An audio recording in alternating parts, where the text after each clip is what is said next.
no way on earth that he's going to fight me. Not a chance. I will retire Jon Jones without even fighting him. Jon Jones called us last night and retired. Jon Jones is officially retired. Tom Aspinall is the heavyweight champion of the UFC. And Tom Aspinall has had enough. In a recent interview, Tom called out the complete hypocrisy, saying, "It's ridiculous how Jones refused to fight for months, wasted the division's time, officially retired, and now suddenly wants to fight again. All because Trump is involved and there's a flashy venue." According to Tom, this isn't just bizarre, it's disrespectful not only to him, but to the entire heavyweight division. For the world. Jon Jones, the greatest fighter of all time, potentially, possibly.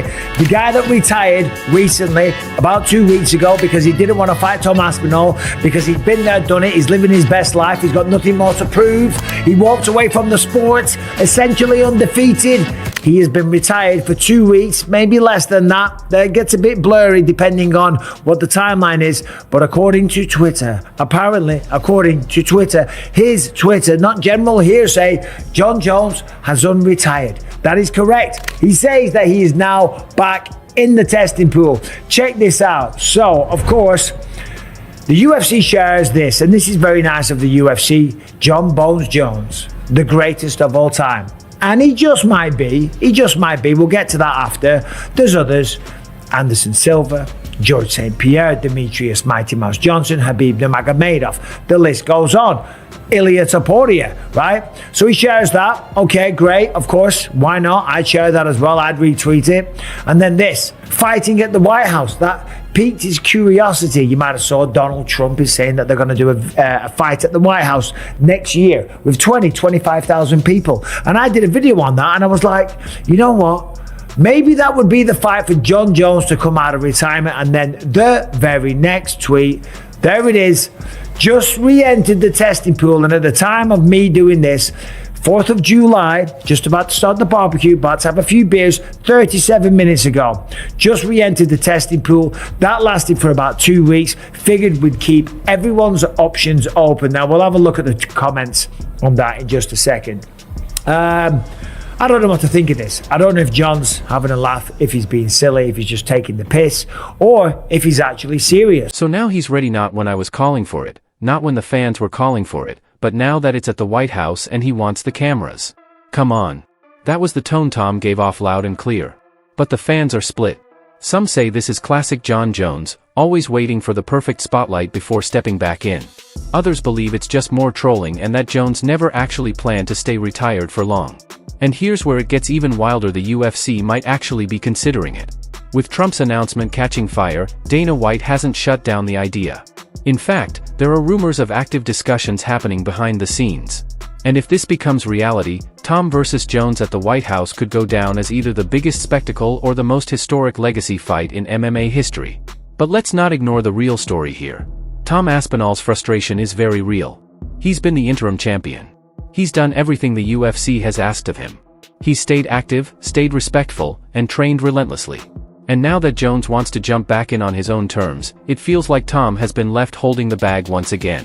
But after the show, we were just talking, and he looked me dead in the eye, and he goes, "I'm going to be one of the biggest stars in the UFC." A year before his debut. And I just thought, yeah, maybe. I thought, looking at his skill set, I thought, you know what? You've got a long way to go to get to that elite level, but there's something about him. But I don't know if I fully believed it, but he did. And it's that belief that puts you into positions like this, because yes, he lost the fight, but there was a period where when Paddy had that iffy decision, people thought he didn't belong anywhere near a Justin Gaethje, and he's come on a long way. And I think he can look at this fight one of two ways. He can get downhearted and think, well, I didn't win, or he can think, well, it was my first go at it. I've got a lot to learn. Look at the likes of Michael Bisping. You've got to keep fucking coming in order to get your hands on that gold at some point. And that was the first time Justin Gaethje's gotten to 5 full rounds. And I think Paddy proved a lot to a lot of haters out there that, like, look, all right, you might not like him, whatever. He's got fucking balls and he's willing to fight to the bitter end. Do you have a message for Ilia Topuria if he's watching this? No. No, I don't give a He'll be in the octagon. I control my thoughts. I control my emotions. I won't give him the time of day. I'll, rely on my coach to watch him a lot. I've seen him fight, obviously, but I don't really go back and watch these guys. I really rely on my coach. I watched Paddy today. I watched Paddy and Chandler today. But I really rely on my coach to create a game plan and instill it into training. And yeah, this is so fast. I have no idea what's going on right now. If you can pick your opponent, who do you want to see next? We don't have more legends in the sport, I think. I would classify Justin Gaethje as a legend, and you have moved up to a division where Ilya, come on, we've worked together for so long. You know that, like, yes, Justin Gaethje has done so much for the sport, has so many incredible fights, future Hall of Famer. I put him in the same regard as the three people that you have just finished all in a row. Really? The only thing that I realized is that you don't like the guy, because I don't know why you want him to put him against me. Ilya's striking is leagues above everybody, like just about everybody in the UFC. The wrestling and jiu-jitsu is there as well. His timing, his instincts, it's a hard fight in Gaethje's camp to make the fight competitive. The Gaethje that fought Paddy won't beat Ilya right now. Ilya Topuria versus Justin Gaethje. I got Ilya Topuria knocking him out after you've been dropped so much, and you're going to fight somebody who's a deadly striker, great wrestler, who has a chin, who's willing to put himself in the fire to land that shot. Let's not forget about Ilya Topuria's body work. If this is the way they've gone, it only leaves Pimlet versus Holloway. That's a f***ing banger too. Two warriors that laid it all on the octagon floor. I thought Justin Gaethje was going to get Paddy Pimblett out of there on multiple occasions, but Paddy would not quit. Paddy Pimblett kept fighting, but I think the pressure that Justin put on him early gave him enough of a lead to become the interim champion. But Ilya Topuria is knocking out the best fighters that we've ever seen in the divisions that he's competing in. Knocked out Max Holloway and Alexander Volkanovski while he was at featherweight, then goes to 155 and knocks out Charles Oliveira. But Justin Gaethje reminded us tonight, when you overlook him, things have a habit of working out in Justin Gaethje's way. Back to it. That's the low kicks, low kicks.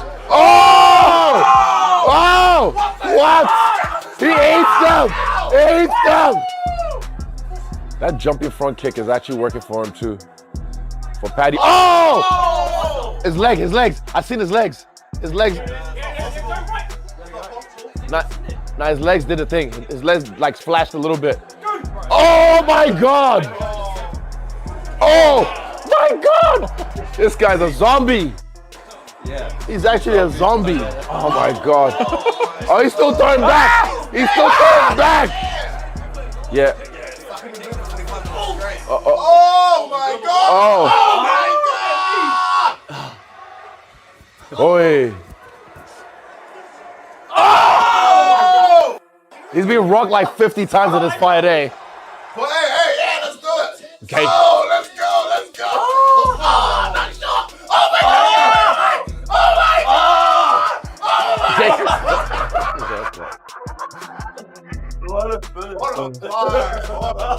God! Because make no mistake, the MMA community is watching, and everyone knows this division has been on pause long enough. If Jon's really back, then step in and sign the contract. If not, let Tom Aspinall build his legacy without the circus.